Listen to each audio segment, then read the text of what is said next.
Right, hello folks, I think I'll get started. I don't know that we've got any bings or bongs, so we'll just have to make do. I'm Tom from the University of Nottingham, and I'm going to be doing a sort of double act with Chris, who's in the front row here, who has a talk immediately after mine. And we're going to be talking about Batesian mimicry.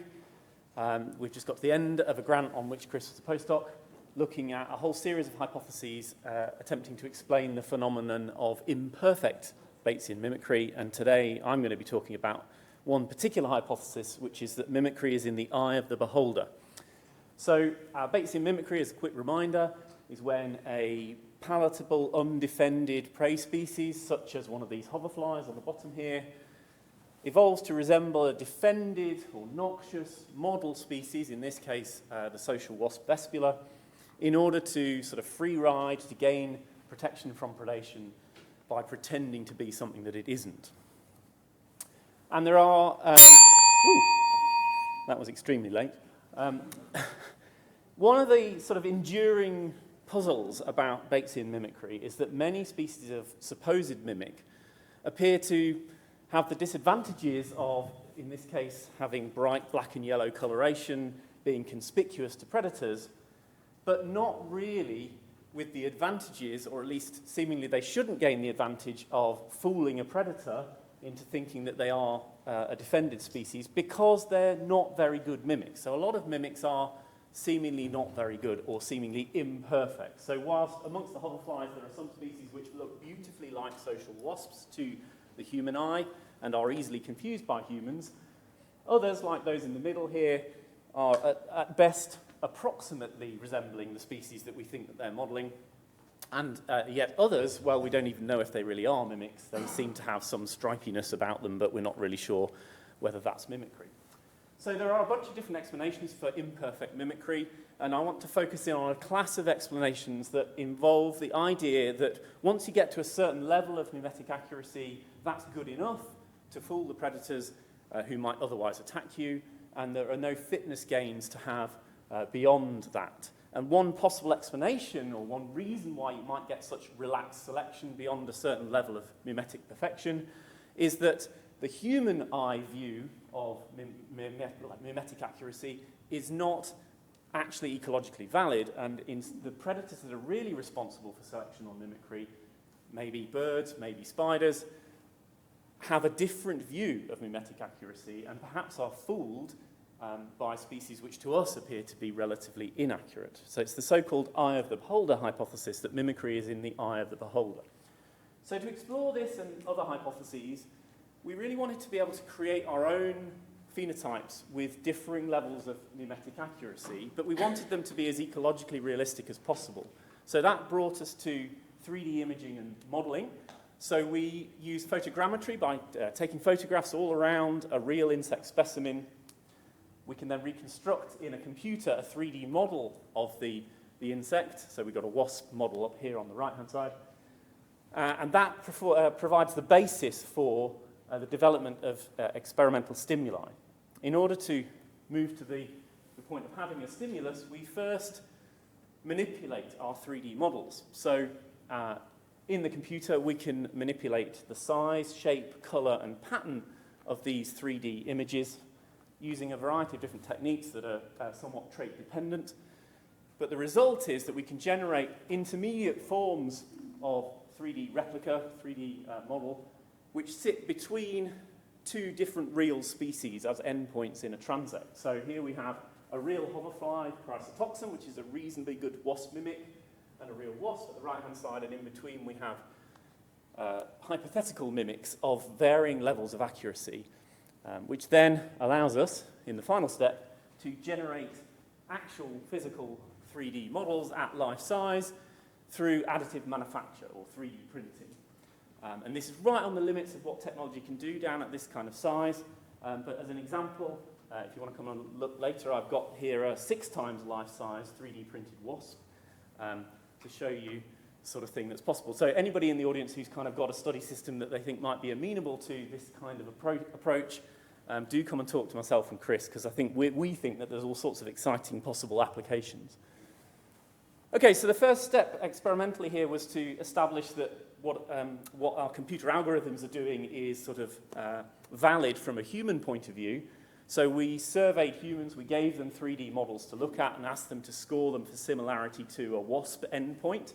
And this is a transect from a non-mimetic fly through to the social wasp model via several intermediate steps of varying levels of mimetic accuracy. And when you ask humans, how much like a wasp does this look, they give us a satisfying answer, which lies very close to sort of y equals x line on that figure. So the models work for humans. The question then is, how do they work for birds and for other predators? So birds are presumed often in the literature to be the principal predators of hoverflies, which might have driven the evolution of mimicry. But actually, we have very little evidence to suggest that is actually true. We just don't know, really. So we started with representative bird predators, great tits, in the field. These are wild great tits. We put out arrays of 3D models in cages that the birds can visit. The birds are identified through a pit tag, and we can watch what they're doing in a two-phase experiment. And the first phase is to train the birds to be attracted towards the non-mimetic flies and to avoid the wasps. And the way we do that is to associate the 3D model of a fly with a reward in the form of a mealworm in a little petri dish. The birds have to flip the lid off the dish to get access to the reward. Meanwhile, the wasps are associated with no reward, which is sufficient sort of penalty or punishment for the birds that they then avoid those wasps. Pretty quickly, they learn to avoid them. And then we move to a testing phase where we can introduce the mimics, and we can see whether the birds respond more like they do to the wasps to the mimics, or more like they do to the flies. So a little video here of a great tit doing its thing, if I can find the mouse pointer. So this is a top-down view of one of the feeder cages. We've got a great tit here, two great tits foraging. They are looking for the right 3D model to correspond to the reward, flipping the lid off and taking the mealworm. And you can see as this bird on the right-hand side of the now is having a look at the 3D model on top of the dish until it finds the right sort of off, flips the lid and takes the reward. So, results from this experiment. We've got 3 different transects here through phenotypic space, each of them anchored on the right-hand side with a true wasp phenotype, but on the left-hand side we've got 3 flies, a non-mimetic fly and then 2 real hoverflies. And in between we have the mimics, which smoothly progress from that fly endpoint to the wasp point. And the really striking result really from this figure is that the great tits, they learn the distinction very well between the fly and the wasp, and then they are able to generalize from the fly stimulus to a whole bunch of other things which look more like a wasp but aren't wasps. And those mimics gain very little protection, especially at the sort of poor end of the spectrum. Things that look quite a lot like a fly gain little or no protection from predation as a result of their waspishness. When you get right up to 75% wasp, this is a model that to a human is really quite hard to distinguish from a wasp. The birds still, on average, do a pretty good job of distinguishing between this and the true wasp model, although there is some protection to be had in that, with that sort of very good mimicry. So the question is, this so far looks like birds are very good at distinguishing amongst phenotypes and therefore might be responsible for quite strong selection on very, very high levels of mimetic accuracy. But do other predators give us a similar response? So we looked at crab spiders on the left here in the wild, jumping spiders on the right in the lab, and praying mantises, all of which obviously have very different sensory and cognitive abilities from great tits. And the experimental design was kind of similar to with the great tits. Here we've got a mantis in the lab being fed a 3D printed model on a kind of robotized fishing line, and we can suspend those models there. And what we do in this experiment is somewhat different from birds. Instead of punishing the birds as we did with no reward, in the case of the mantises, when they attack the stimulus and it is the wrong stimulus, the negative stimulus, we hook the stick essentially, which is mildly deleterious to the mantis, and remarkably, quite rapidly, the mantises and the spiders will learn to avoid the models that are associated with a punishment. And they don't avoid the models that are associated with no punishment. We then go into a testing phase where we give them mimics and we see how they respond to them. So, oops, seen that. These are the data that we get from these experiments. So we have 3 panels here. Top panel is mantises, then we've got jumping spiders, and then crab spiders at the bottom. We've got the same transect from non-mimetic fly through to aposematic wasp. And we see, first of all, I guess the first message you see from this is that the spiders, the mantises, do respond to mimicry in the sense that they learn the distinction between the fly and the wasp, and then some of the better mimics, the things that look quite like wasps, are avoided as much as the wasps by all 3 predators. But the ability of these 3 predators to distinguish at the higher levels of mimicry seems to be somewhat impaired compared with the birds. Take the mantises at the top there. You can see that a mimic that is 50% fly, 50% wasp appears to gain gain quite a lot of protection from predation, despite the fact that to a human eye, those models look really quite distinct from wasps. So this leads us to the conclusion that, first important finding really from this work is that all of these predators should be capable, if these laboratory conditions are representative of what happens in the real world, should be capable of selecting for Batesian mimicry, which is already, in a sense, a slightly novel finding, because with things like jumping spiders and even crab spiders have really not particularly advanced vision, not high visual acuity. They don't see actually the full range of colours that birds see or even that humans see. It's quite surprising, perhaps, that they are able to distinguish among these stimuli and avoid those that look most like things that might lead to a punishment.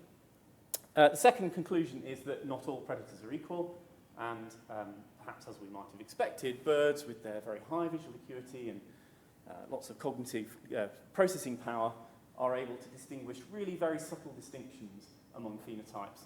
Actually, probably at least as good as humans, and maybe only as good as professional entomologists. Only professional entomologists could match them. And this leads us to the conclusion, given that the invertebrate predators didn't show such a refined ability to distinguish among phenotypes, that mimicry probably is in the eye of the beholder, which could have profound implications for the evolution of mimicry in the wild if the predators that are actually responsible for selection on mimicry are more like our mantises or our spiders than they are like birds and humans. And of course, that leaves us with a whole series of unanswered questions, perhaps the most obvious of which is, what are the predators that drive the evolution of the evolution of Batesian mimicry? In this system, or frankly in any other system, it's relatively poorly understood in most cases. People have been studying mimicry in hoverflies for over a century, and yet we have more or less one study to tell us something about what happens in the wild in terms of selection by predators. There's some evidence that birds are responsible for predation on hoverflies, but then we know that many invertebrate predators also take them.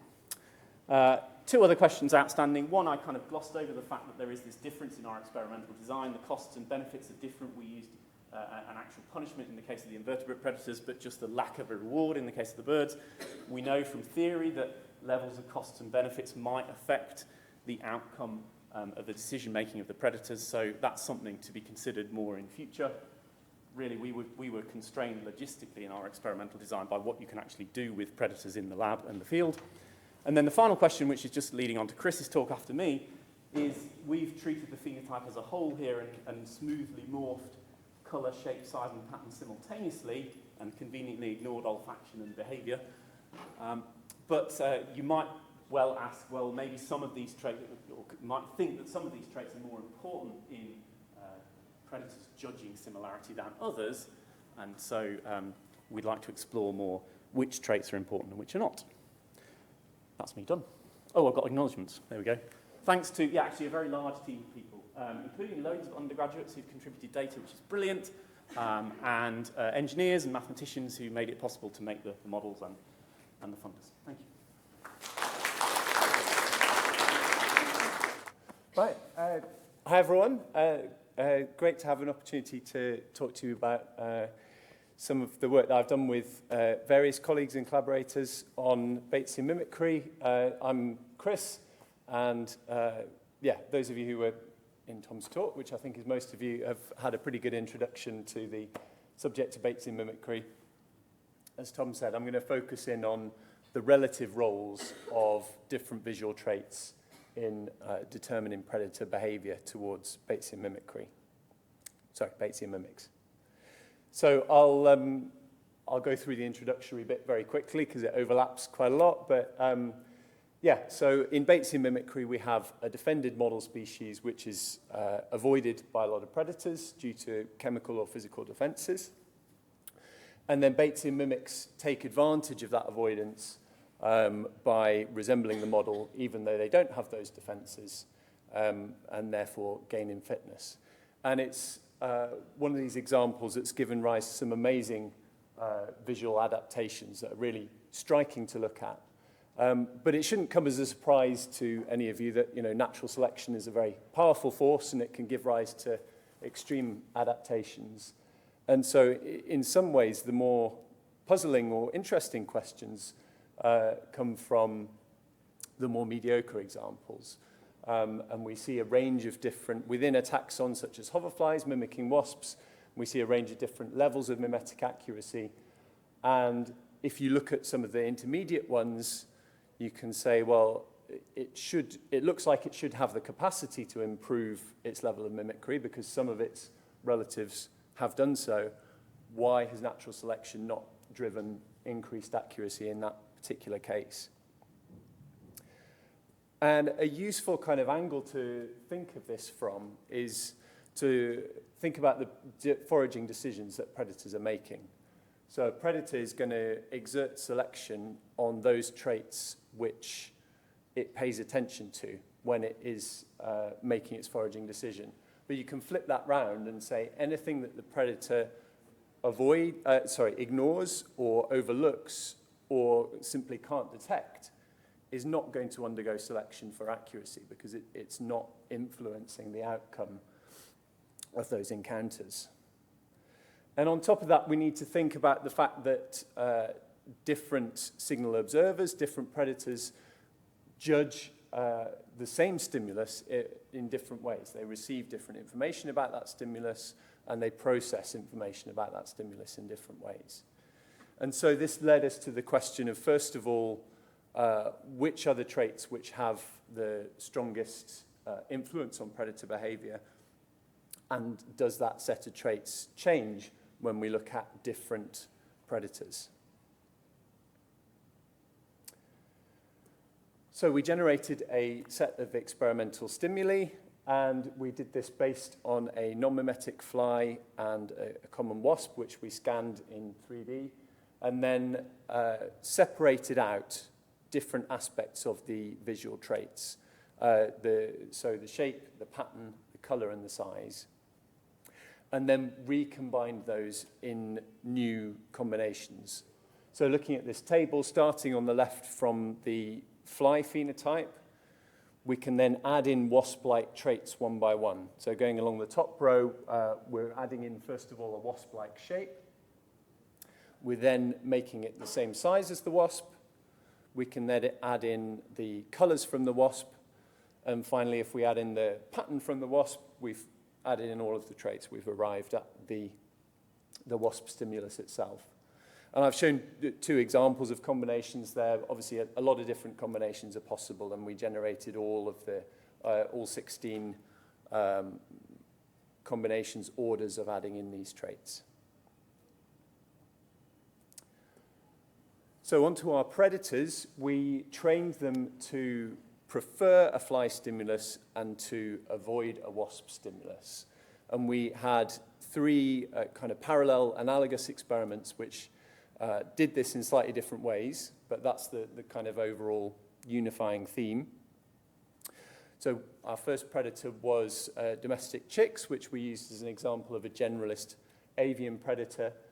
They were trained through positive conditioning, kind of like the great tits in Tom's talk. So they learned to associate the fly stimulus with a hidden mealworm reward. We also used humans, which obviously are not a natural predator of hoverflies, but we used them as a kind of surrogate or representative predator, if you like. And here there was no particular conditioning. We simply showed them a stimulus and told them that it was a wasp and asked them to kind of use that as their benchmark. And then our third predator was a paper wasp. So just to kind of get clear here, because there's some slight potential confusion, we've got the paper wasp as the predator, but one of the stimuli is also a wasp, a different species of wasp, a common wasp. So the key point here is that a paper wasp might want to prey on something like a fly. It would be very unlikely to attack a wasp. But we reinforced that behavioral difference using, in this case, negative conditioning.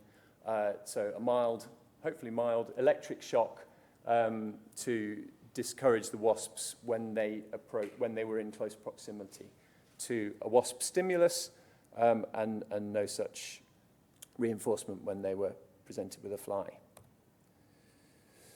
So once that training was established, we then used the responses towards the wasps as a kind of benchmark and presented them with the range of mimics, and the question was how similar is the response to the mimics compared to the models.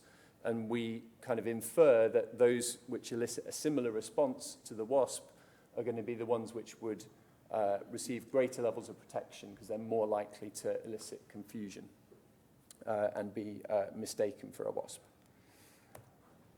So in the case of the chick, this involved timing their latency to attack. For the humans, we asked them to rate the similarity along a sliding scale. And for the paper wasp, we gave them a choice chamber where they could approach the mimic or the wasp, and we timed how long they spent in each of the two areas of the arena. So, on to the results from the chicks. Now, I've got a number of graphs here which all follow the same sort of format, so I'll walk through this graph in a bit of detail and then show you the full results. So this is focusing on the trait of colour. And we're starting, as we did when I showed you the methods, we're starting on the left with a fly stimulus, which has 0 wasp-like traits, and then we're adding in further traits from the wasp, one by one. So once we've added in the first trait, that we're focusing on colour here, so the first trait that we add in is colour, and you can see that just by adding in the wasp-like colour with no other traits, there's a large increase in the level of protection received. So this is having a strong effect on the kind of similarity judgment that the chicks are making. But that's not the whole story. It doesn't give the full levels of protection. So as we add in further traits on top of that, going along the x-axis, that increases the level of protection further. So colour is important to the traits, but it's not the whole story. So this is the full set of graphs for the chicks then. And what these show us is that, so we're looking for which of the curves are the highest, and you can see that colour is having the strongest effect here. That kind of dominates the effects. There's a small effect, or a smaller effect of size on the chick's response, very slight effect of pattern, and shape seems to be more or less ignored. And it's only when you add in other traits that the shape curve starts to rise up. In the case of humans, again, we see colour coming out as quite important. We see a steady increase when you add in colour as a mimetic trait, but it's overtaken here by shape, which was almost irrelevant to birds, but it is the number one determinant for the humans in how they rank the similarity. Pattern and size are having very little effect here. And for the wasps, this is slightly preliminary data that you can see the error bars are quite big, but we are still getting significant differences when we carry out the modelling here. Like with the humans, shape is quite a strong determinant of their response, and that's followed then by size. So putting all of that together so that you can compare the different responses, the first question I asked was, how do traits vary in terms of how they affect predator response? And you can see that you've seen that there is a strong difference. The traits are not all equal in how they affect what the predators are doing. But the second thing, of course, to note is that we're getting very different orderings of the traits depending on which predator we're looking at. And some of this makes a lot of biological sense. So, for example, thinking about color, we know that chicks have very good color vision, and previous experiments have supported color as a strong determinant of bird behavior. But looking at the wasps, their color vision is not particularly good in the kind of red-yellow end of the spectrum. So it's not a surprise that they responded much less to the color of the stimulus. Another interesting thing to pick out here is to think about our own human biases. So I hadn't predicted that size would be an important trait here, and you can see where that comes from when you look at the human column. In general, humans don't seem to put much stock in the size when they're making these judgments. But we shouldn't overlook size as a mimetic trait when, in fact, other predators do rank it more highly.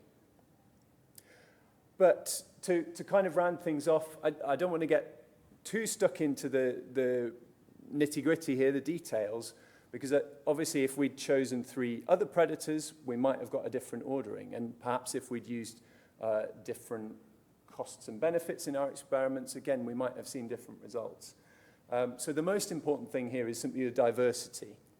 And if we think about how that translates to nature, if we think about different mimics having different communities of predators which might be ecologically relevant to them, then our different mimic species are going to have a different set of traits under strong selection depending on that group of predators that are acting on them. And that could lead to a lot of the variation that we see in mimetic accuracy in nature. So, yeah, I'd like to thank all of my collaborators on this, and thank you very much for coming and listening.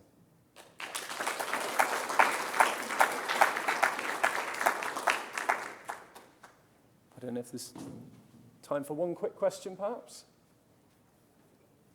Yeah. Are there any mimics that are known to differ in how well they mimic based on their population? Based on their population? Yes, like different populations have different fidelity to the species they're giving. So I don't think there's great data on that. I mean, one thing which we do see is that some species show polymorphism, where there's different morphs mimic different model species. I did look at one point about whether there was geographic variation, perhaps with a latitudinal cline, with different levels of melanism. We didn't see a strong result there. I think there's probably a lot more work to do on that in regards to the hoverflies. Probably the butterfly people have a better perspective on that with the current state of the research. But yeah, it's a good question.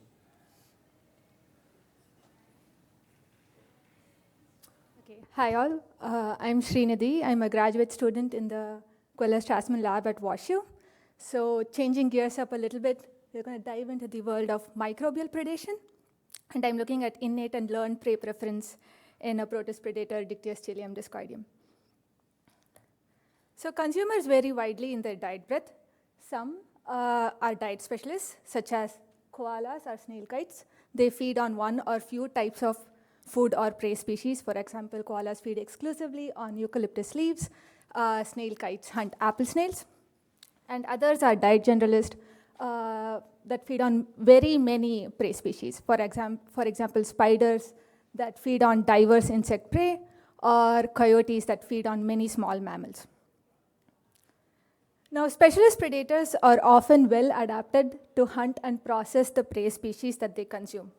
But generalists must hunt prey species that vary in their nutritional quality and also in their defensive mechanisms.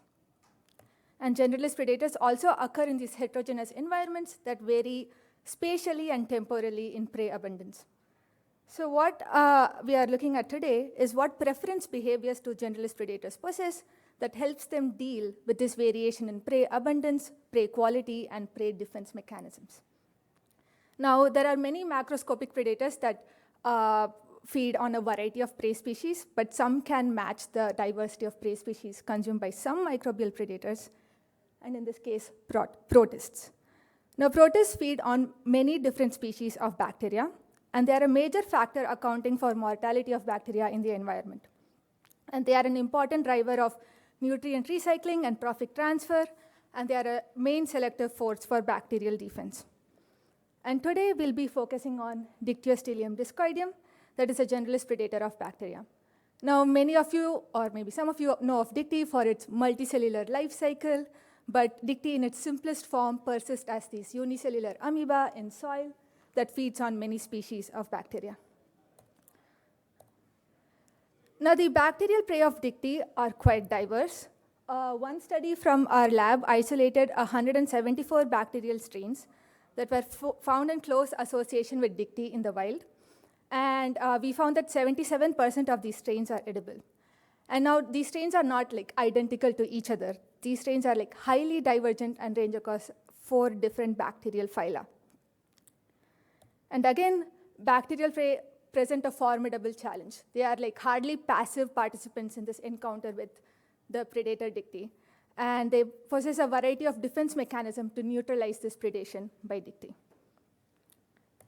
Okay, so prey preference in the amoebas. So I've established that Dicty are generalist predators. The bacterial prey are diverse. They vary in their defense mechanism. And Dicty are in soil, which is an extremely heterogeneous environment with varying prey abundance. So we were interested in innate prey preference, that is testing if naive amoebas are innately attracted to the most profitable prey bacterium. And also learned prey preference, looking at how does experience with prey bacteria affect prey preference in these amoebas. Okay, now to characterize innate prey preference, we measured chemotaxis of naive amoebas towards different species of bacteria. And here by naive, I mean that these amoebas were grown in this liquid media without any bacteria in its environment. So for that generation, they have not been exposed to any species of prey bacteria. And then I characterized the movement of these amoebas towards 24 species of bacteria. And I did this in these 6-well plates. And in each well of a 6-well plate, I placed, well, the figure didn't turn out right, but basically in the center of a 6-well plate, I placed a spot of amoebas. And then towards one side of the amoeba spot, I placed a spot of bacteria. And then the other side of the amoeba spot is just a spot of buffer. And then I counted how many amoebas leave these bacteria spot and move either towards the bacteria, I said bacteria spot, amoeba spot, and move towards the bacteria or the buffer. And we looked at a diversity of prey bacteria that, that are from different taxa and also vary in their gram status. So moving on to the results. So in this figure, I have the number of moving amoebas on the y-axis and the different species of prey bacteria on the x-axis, and the movement towards either the bacterial spot or the buffer in green and gray, respectively. And you can see from this figure that the amoebas usually move towards the bacteria and rarely towards the buffer, so that's good news. So they are just actually sensing the presence of prey bacteria and moving towards it. But now the question is this movement correlated with the growth rate of amoebas on the bacterium? So first I had to just do some data transformations. So I first corrected the movement of amoeba towards the buffer from the movement towards the bacteria to get like a measure of net movement. And I had to correct for some day-specific effects. And then in this figure, I have marked the gram status of the bacteria. The gram-negative ones are in blue and the positive ones in yellow. And seemingly, maybe the amoebas are more attracted to the gram-negative bacteria, and this is a result that has already been seen. But what we see here in this graph is this amoeba movement on the y-axis and then growth rate of the bacterium on the x-axis.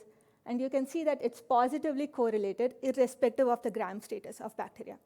That is, the more profitable a bacterium is, the more attracted the amoebas are towards it. Okay, so great news. Naive amoebas are innately attracted to the most profitable prey bacterium. But moving on to how can experience with the prey bacteria change prey preference in these amoebas? So to do these experiments, I first familiarized the amoebas to a given bacterium. So say a bacterium A, the amoebas are grown with this bacterium. And then I collect these amoebas, and then I give them a choice between the familiar bacterium or a novel bacterium. And I did these experiments on 8 species of bacteria, and it was a fully factorial design where for each familiar bacterium, there are basically 7 novel bacteria against which I tested. So do amoebas prefer what is familiar? And like all good things in biology, it depends. Looking at the familiar bacterium Pseudomonas, again, amoeba numbers on the y-axis, the different species of novel bacterium I looked at on the x-axis, and the movement towards the familiar bacterium in green and the novel bacterium in gray. And to some extent, you can see that the green points are a little bit higher than the gray points. Okay, it's a little bit different for that FG situation, but amoebas generally prefer the familiar bacterium. But then if you look at a different species of familiar bacteria that I used, Variovorax sporoniculans, here you see that the gray spots are higher than the green spots. So amoebas seem to prefer the novel bacteria over the familiar bacteria. So just looking at this big picture across all the different familiar bacterium I used. So this is just proportional movement towards the familiar bacterium on the y-axis and the different familiar bacteria on the x-axis. And I showed you that plot for pK. You can see that the mean proportional movement towards pK is greater than 0.5, so they are attracted to pK. And the mean proportional movement towards VB is less than 0.5, so they're generally not attracted towards VB. And you see that there is this like nice variation depending upon which familiar bacterium I used. So what explains this variation? And turns out it's all just innate preference. So in this figure, I have, again, the proportional movement on the y-axis and then the innate preference for the bacterium on the x-axis. And each bacterium appears twice in this experiment, right? Once as familiar and once as novel. And then if I calculate all the mean familiar proportions and the mean novel proportions and throw that on the graph and look at how that correlates with innate preference, you see there is this positive correlation. So seemingly all movement towards a bacterium is just governed by this innate preference for the bacterium. So how can we correct for this innate preference? And what we could do is just compare how this mean movement is when the bacterium is familiar towards how the mean movement is when the bacterium is novel. And prey experience can modulate preference in both ways, right? A prey inherently might become more attractive or less attractive. So either of those possibilities are valid. So this is a graph with both of those values on with the mean moment when familiar on the y-axis and the mean moment when novel on the x-axis, and the y is equal to x line is a dashed line over there. And seemingly most of the points are on this dashed line, and if at all, maybe a few points are lower. So it seems like that you cannot really override innate prey preference in these experiments. So my conclusions are, amoebas are just inherently attracted to the most profitable prey bacterium, and I found no support for the hypothesis that experience with prey bacterium modifies amoeba preference, and that innate preference seemingly overrides any learning in this system. So I'd like to thank my lab members for the support, and if you need a postdoctoral researcher to work on some microbial species interactions, you should hire me. All right. Any questions? Okay, so I'm Margaret Steele. I am a postdoc in the Queller-Strassman lab. Closer to the microphone. All right. Is this good? All right. So you just heard from my lab mate Shreenidhi about how Dictyostelium discoideum behaves as a predator for a variety of bacteria. And now I'm going to tell you about how 3 Pseudomonas species resist predation by this amoeba. Okay, so soil bacteria are prey for a variety of protist and nematodes, including the amoeba Dictyostelium discoideum. And predation acts as a selective pressure that affects the evolution of bacterial communities, which in turn can affect their function. And this is especially true because many of the genes that are required for predation resistance also serve other functions, including contributing to virulence and also biocontrol. So of the 3 species that I'm going to talk about today, one is a strain of Pseudomonas protogens, and the other 2 do not belong to named species based on their average nucleotide identity. But I'm going to refer to them as Pseudomonas renovensis and Pseudomonas linni for the purposes of this talk, because they are closely related to these species. So in Pseudomonas, predation resistance is not monophyletic. In this phylogeny, the resistant strains are highlighted in dark green, and the susceptible strains are in light green. And you can see that this sort of suggests that predation resistance has either evolved multiple times or been lost multiple times. Something interesting about these resistant Pseudomonas is that they can sometimes infect Discoideum fruiting bodies. So fruiting bodies are these multicellular structures that aid in the dispersal of spores, and so by infecting the fruiting body, the bacteria can co-disperse with the spores, and they can maintain an association with Discoideum over multiple generations. Another interesting characteristic of these resistant bacteria is that they can protect susceptible bacteria from predation. So in the figure on the left, you can see the number of predation-susceptible Pseudomonas recovered from co-culture with Discoideum, and one of the 3 inedible Pseudomonas strains, or from a control that was with Discoideum alone. And you can see that the presence of the predation-resistant bacteria increases the number of edible bacteria that are recovered. In the figure on the right, this is the proportion of fruiting bodies that were infected by the bacterium Klebsiella pneumoniae. And Klebsiella pneumoniae is this very susceptible prey bacterium that does not infect fruiting bodies by itself. But in the presence of renovensis, it frequently forms these secondary infections of the fruiting body. And this is only possible because it's not being eaten. So these results suggest that resistance may be at least partially due to a secreted protein or metabolite that can benefit other members of the community. And I wanted to know what genes are required for resistance in these 3 species. So to find out, I mutagenized the 3 species with a Mariner transposon. So this is a mobile genetic element that inserts into the DNA essentially at random.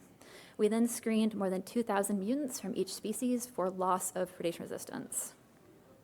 So these strains each encode about 6,000 genes. So this screen isn't going to identify every gene that's required for resistance. It's just going to give us a random subset, so we have some idea of what processes are involved in resistance. So we then PCR amplified and sequenced the DNA adjacent to the transposon in order to find out what gene was disrupted.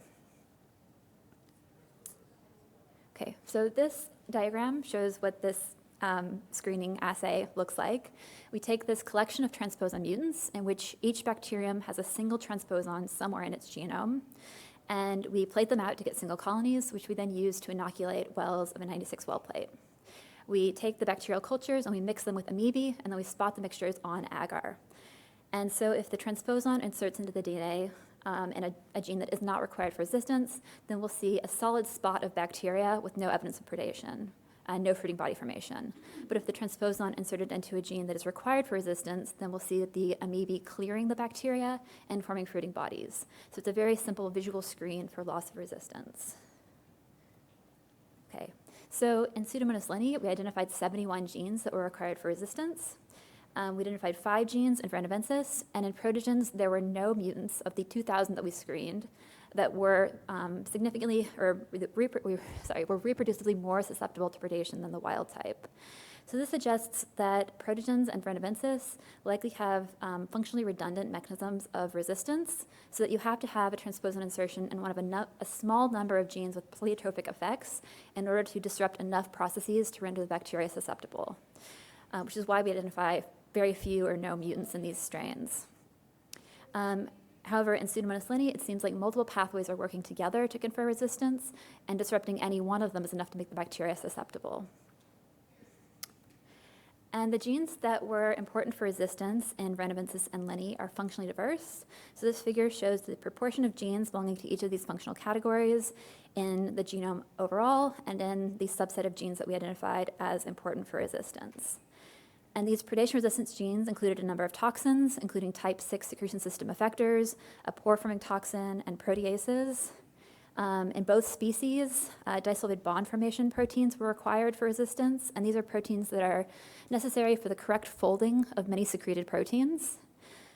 We also identified 12 transporters and 10 transcriptional regulators, which are going to be important for bacteria to sense and respond to their environment. Additionally, GAC-A was required for resistance in both species, and then there were 5 secondary metabolite biosynthetic gene clusters which were required in Pseudomonas linni.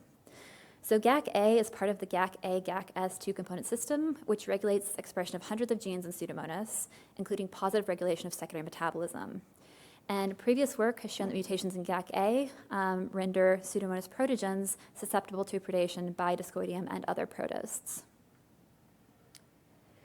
So to better understand the importance of secondary metabolism for predation resistance, we quantified the susceptibility of 4 GAC-A mutants, so 2 transposon mutants and 2 targeted deletion mutants. We also looked at mutants with transposon insertions in genes likely to be regulated by GAC-A. So these included 6 secondary metabolism genes and the exoprotease APRA.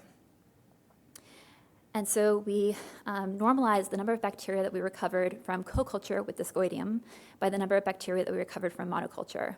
And you can see that the wild type, which is shown in red for all 3 species, was fully predation resistant. It does just as well in the presence of the amoebae as it does when it's growing by itself. But the mutants are all significantly more susceptible to predation. They're actually about as susceptible as Klebsiella pneumoniae, which again is this really edible prey bacterium.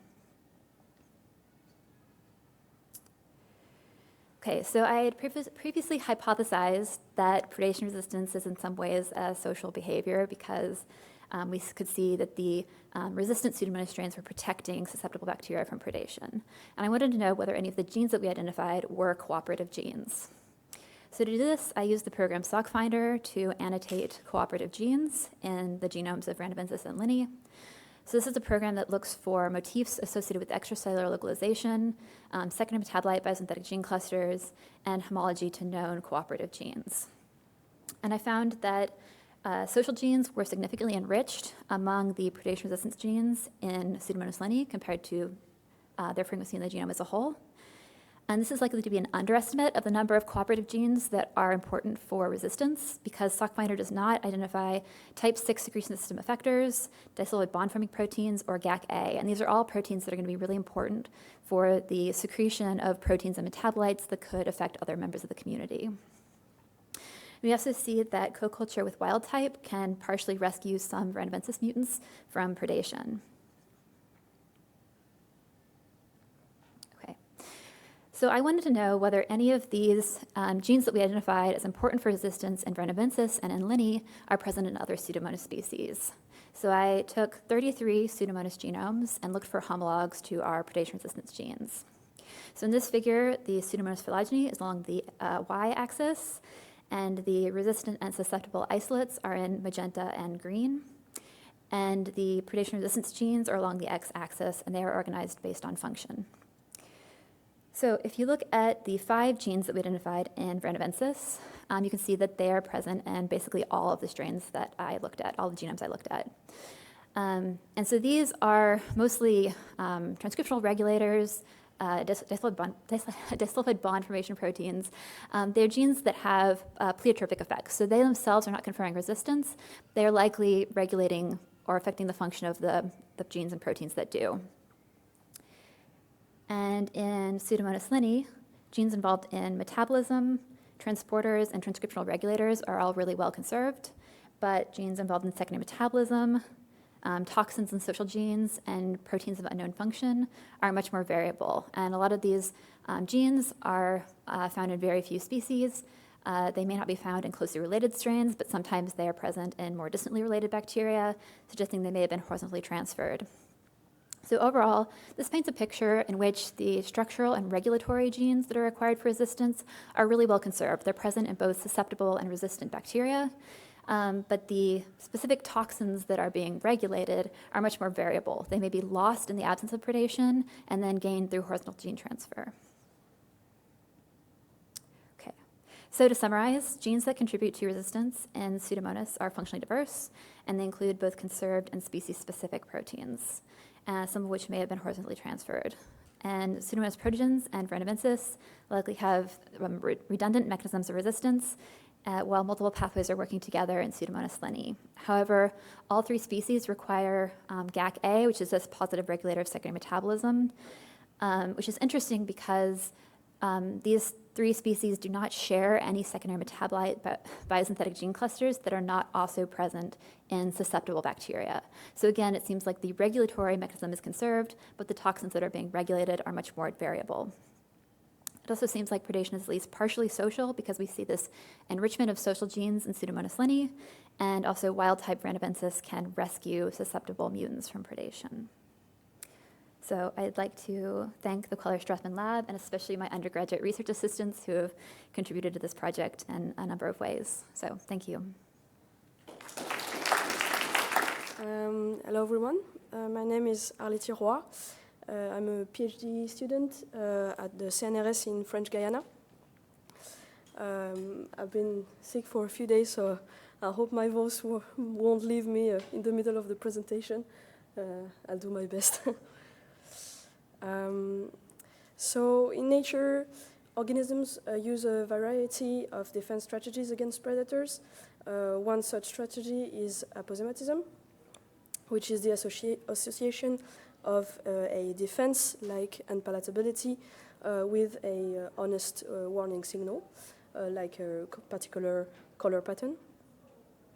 And aposematism is thought to be an honest warning signal, and conspicuousness, the level of conspicuousness is generally thought to be directly related to the level of unprofitability. However, some aposematic preys are not as conspicuous as possible. And even though there is an evidence that an increased conspicuousness might bring additional anti-predator benefits, we have many examples like this Atelopus species that some have really bright colors and some others present patterns that can be almost completely cryptic. And even within species, like Dendrobates tinctorius, we have different morphs, and each morph has a level of conspicuousness, a different level of conspicuousness. So now conspicuousness and crypsis are now often seen to be two extremes of a continuum of defense strategies. And so we could ask ourselves, why are there intermediate strategies or signals that are not maximized over this continuum? So to answer these questions, I've been working on a group of butterflies that is called the Itomini butterflies. This is a highly diverse group with approximately 400 species. They are all chemically defended, and as you can see, they have all at least some brightly colored elements in their color pattern. And yet, 80% of those butterflies are also partially transparent. So why are these butterflies evolved to be transparent, and what are the potential advantages against predators?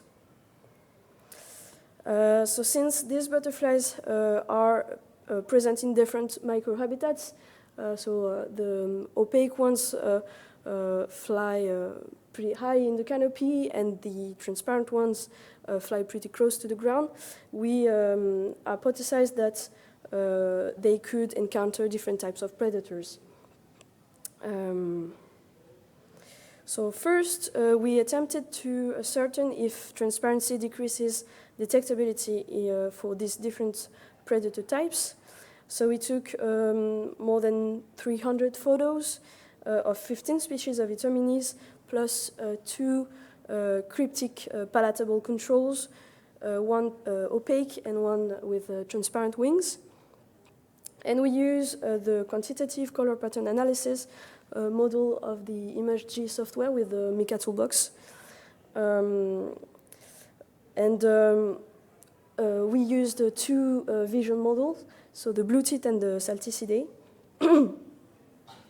And this model is based on the absorbance of the cone of the eyes of the chosen visual system and its visual acuity. And with visual acuity comes the importance of distance of the prey from the absorber. So, because, well, obviously, if you are looking a pattern from afar, the colors can blend together and you can no longer recognize the pattern. So in addition to differences between predator types, we also hypothesize that the detectability may differ with distance from the observer.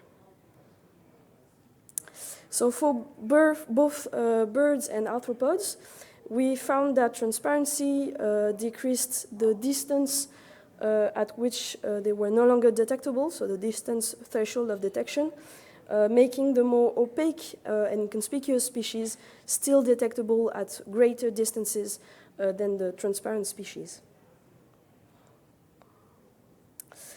And at close range, we found that transparency decreases detectability for birds, but not for arthropods. So for birds, transparency decreases detectability at the distance and at close range. And for spiders, transparency decreases detectability from afar, but not up close. Then, when compared to opaque palatable butterflies, both colorful and transparent Itominis were more detectable irrespectively of distance, even at close range, for both birds and arthropods. And when compared to transparent palatable butterflies, birds found transparent Itominis to be equally detectable than this palatable butterfly. But for arthropods, the transparent Itominis were more detectable than the transparent palatable butterfly. So although transparent Itominis are less detectable than colorful, conspicuous Itominis, they are not fully cryptic. So now that we know that transparent Itominis are less detectable for birds and arthropods, we wanted to determine if there were differences in palatability for these different types of predators. So McClure et al. Showed in 2019 that transparent species are not any less unpalatable for birds. And in fact, the speed of avoidance learning by chicks was similar for transparent and opaque species. But if the transparent Itominis are less toxic for another type of predator, maybe this could explain the need for a more cryptic strategy of defense. So to determine if transparent species are less well protected against arthropod predators, we tested those same 11 species with a non-toxic cryptic butterfly for the control using Nephilia spiders. And in general, Itomini butterflies showed high survival rates compared to palatable butterflies, which were always killed and eaten. And furthermore, transparent Itominis had higher survival rates than opaque species. However, transparency was not correlated with consumption, and in fact, all Itominis weren't eaten, if at all.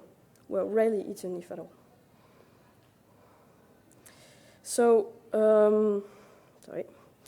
So both, to recap, so for both birds and arthropods, transparency is not associated with a decrease of palatability, and transparency in Itomini butterflies can be considered as an intermediate conspicuous signal, because while less detectable than their colorful counterparts, they are nevertheless not as cryptic as palatable butterflies.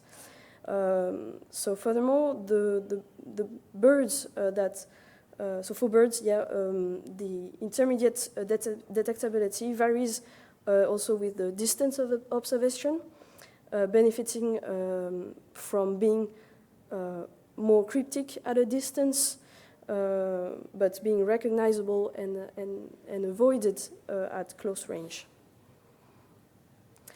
So this dual strategy may have evolved due to differences in the environment, such as low light or low visibility, rather than changes in the predator guilds or communities. And in this case, the visual signal may not always be perceived and recognized as well as it should be to be discriminated and avoided by predators. So in this case, transparency could then enable butterflies to evade detection at a close distance while deterring predators evade detection at a distance while deterring predators at close range. So I would like to thank my team in French Guiana and all my collaborators that helped me in the field to find the butterflies and the spiders. Thank you.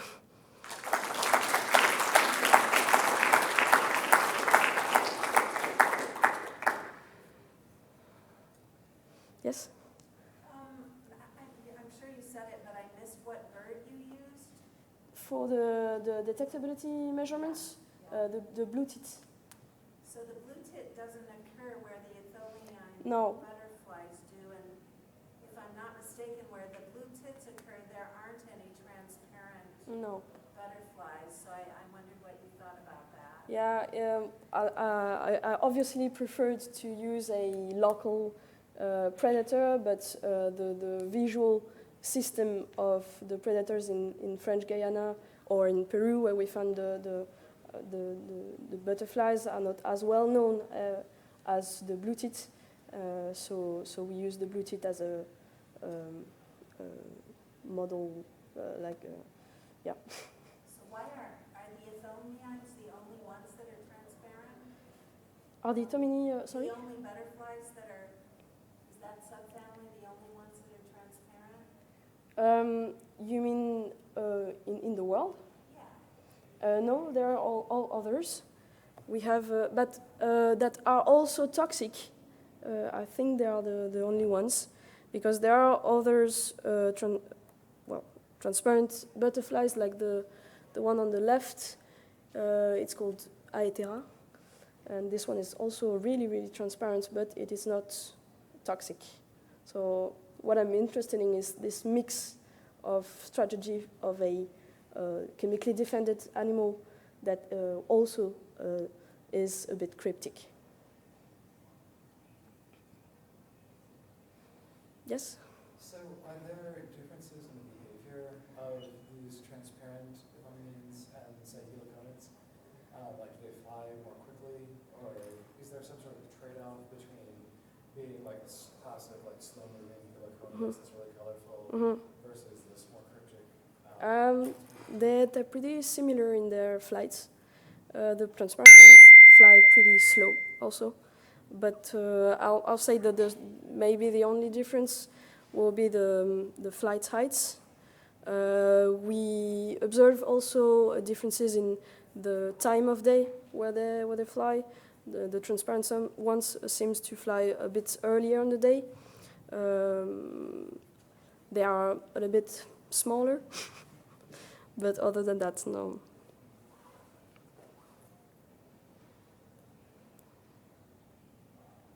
Yeah.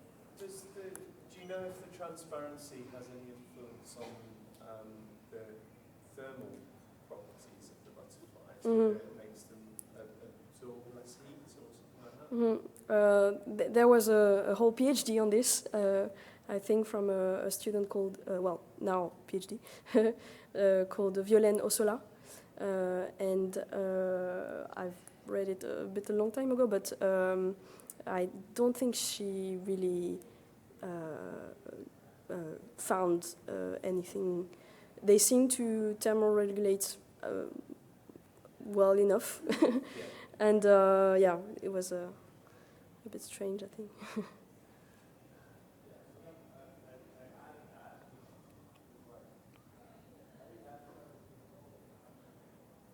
Well, thank you very much.